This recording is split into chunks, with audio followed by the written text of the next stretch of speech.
Matlhomola Morake of Centre Circle.online joins us now. A very good afternoon and welcome to Newzroom Afrika. Matlhomola, good to be chatting to you once again. This is scenes you don't want to be seeing ever on a sporting arena or ever within a sporting arena, but more so for women's football here in South Africa, which has worked so hard to, number one, get people believing in the women's game, but also to get sponsorship. Absolutely. Good afternoon, Valen, and to the viewers. What we saw there at the Princess Magogo Stadium was just despicable. It was just horrible scenes. In fact, one can even go say it was just hooliganism, what we saw from the players. And you wouldn't expect that from players, especially women football players. I'm not saying it's correct for with the men's, but it's more so with the women's football players. What they did there, in my opinion, was that they seriously dented the image of women's football, in a sense that this happens at a time when women's football really needs all the support, all the backing that it can get, especially because they're fighting for space for sponsorship.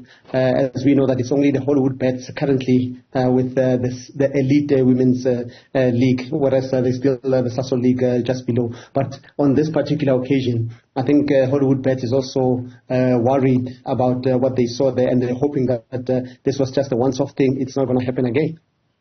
Matlhomola, you've been following women's football for a very long time now, from the inception of a sponsor even being involved in the women's game with SASOL. You mentioned the SASOL League, which now is a feeder to the Women's Super League sponsored by Hollywood Bet. Have you ever seen something like this in the women's game in South Africa? Absolutely not. It was just horrible to watch, and it was actually it caught everyone by surprise. No one expected that, and as I said, that's why I used the word hooliganism. That's exactly what we saw there. To see players fighting the way they did, whatever happened that led to that confrontation, is just not welcome in this game. It has no space in football, especially women's football, because, as I said, the women are still fighting for a place to get sponsorship. They're fighting for a place for recognition, because if you can see, not many people are still attending women's football matches at the stadium. So when people see that, if I have a daughter, and if my daughter saw that and she wants to play football, she'll think twice. A sponsor who was watching that game, or perhaps heard about it afterwards, and when they see such incidents, they're probably thinking twice to say, do we really want to go into that space? So that's why I'm saying it has really, really dented the image of women's football. And I'm hoping, since SAFA, we haven't heard anything from them as yet, but they said that they're still going to study the match commissioner's report, and I hope they come down heavily on the players so that it deters the other players from doing the same. Because should we see something like this again, it will just definitely kill the women's football. Can you tell us a little bit about these two teams and perhaps the players that were involved in that fracas over the weekend from Royal AM and Lindelani ladies? Give us a little bit of an insight onto where these two teams currently are at in the league and in their development. In fact, it was surprising because it was supposed to be a marvelous football. It was the KwaZulu-Natal derby. As you said, it's Royal AM who are based in Pietermaritzburg, and Lindelani ladies who are just new in the league. They've just been promoted. This is their first season in the league, and from what I saw, they were the ones that started the fight. But it may have happened earlier.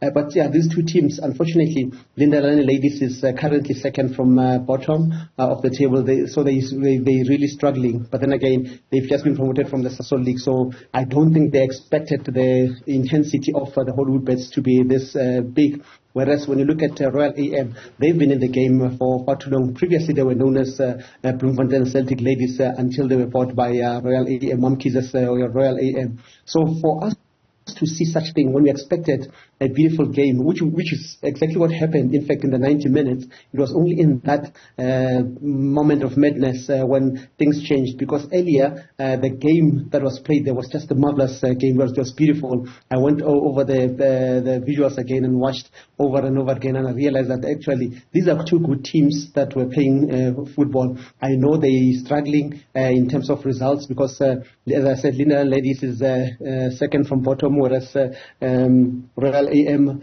was actually third from bottom when they played that game. So with the win, they went to 11th spot. So it was clear that the tensions were running high, the emotions were running high. So what they did there, as I said again, it just dented the image of football. I'm just hoping that it was just a once-off thing. Lindelani, both teams in fact, are having a game this coming weekend, and we're hoping that that will be a thing of the past. But I still maintain that SAFA needs to come down heavily on the two teams. And in my opinion, I think the referee missed the better part of the whole incident. She only sent off 5 players. It could have been more, 8, 9 maybe, because the fracas, the brawl that happened just almost involved the whole team. So for them or for the match officials to actually only punish 5 players, I think they missed it. And I'm hoping that with the visuals that they have, that they still studying the match report, that they still studying from the match commissioner, they will actually come down heavily on more players, and we will never see such scenes again, because I know SAFA, I spoke to some people there, the executive, and they're not happy with what they see. Matlhomola Morake, unfortunately, we're going to have to cut in there. I can hear just how passionate you are. Centre Circle.online founder and editor chatting to us. Thanks so much for your time.